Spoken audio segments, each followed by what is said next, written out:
بسم اللہ الرحمن الرحیم۔ ایک شخص بازار میں صدا لگا رہا تھا، گدا لے لو 500 میں گدا لے لو۔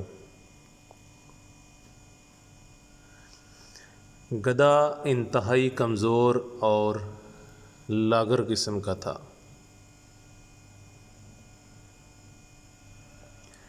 وہاں سے بادشاہ کا اپنے وزیر کے ساتھ گزر ہوا۔ بادشاہ وزیر کے ساتھ گدھے کے پاس آیا اور پوچھا، کتنے کا بیچ رہے ہو؟ اس شخص نے کہا، عالیجا 500 دینار کا۔ بادشاہ حیران ہوتے ہوئے، اتنا مہنگا گدھا؟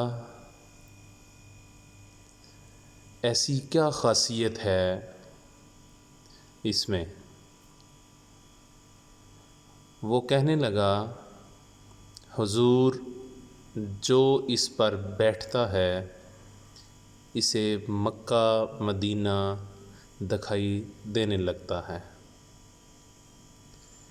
بادشاہ کو یقین نہ آیا اور کہنے لگا، اگر تمہاری بات سچ ہوئی تو ہم اسے 1,00,000 کا خرید لیں گے،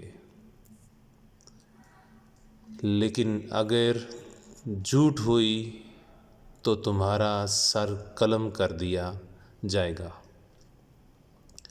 ساتھ ہی وزیر کو کہا کہ اس پر بیٹھو اور بتاؤ کیا دکھتا ہے۔ وزیر بیٹھنے لگا تو گدھے والے نے کہا، جناب، مکہ مدینہ کسی گنہگار انسان کو دکھائی نہیں دیتا۔ وزیر، ہم گنہگار نہیں، ہٹو سامنے سے، یہ کہہ کر گدھے پر بیٹھ گیا، لیکن کچھ دکھائی نہ دیا۔ اب سوچنے لگا کہ اگر سچ کہہ دیا تو بہت بدنامی ہوگی۔ اچانک چلایا، سبحان اللہ، ماشاء اللہ، الحمدللہ، کیا نظارہ ہے مکہ مدینہ کا۔ بادشاہ نے تجسس میں کہا، ہٹو جلدی، ہمیں بھی دیکھنے دو، اور خود گدھے پر بیٹھ گیا۔ دکھائی تو اس سے بھی کچھ نہ دیا، لیکن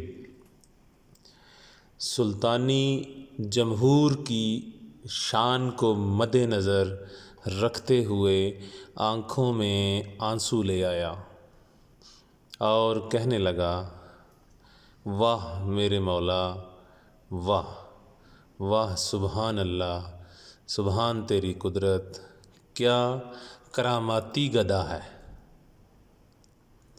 کیا مقدس جانور ہے۔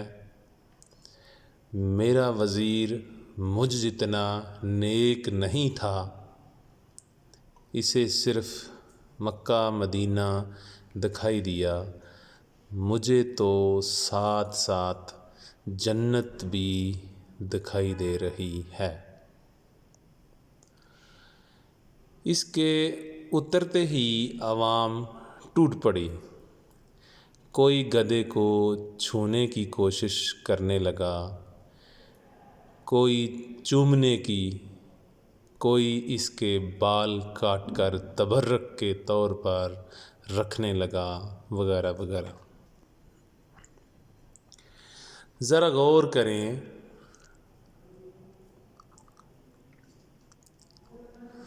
یہی حال کچھ ہمارے معاشرے میں بس رہے کچھ جعل سازوں اور مکاروں کا ہے۔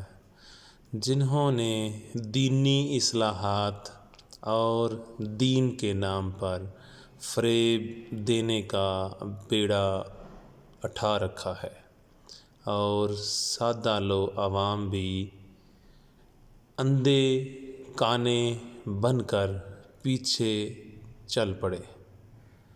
اللہ پاک ہم سب کو سمجھ اور عمل کی توفیق عطا فرمائے۔ اگر کہانی اچھی لگی ہو تو اس چینل کو لائک، سبسکرائب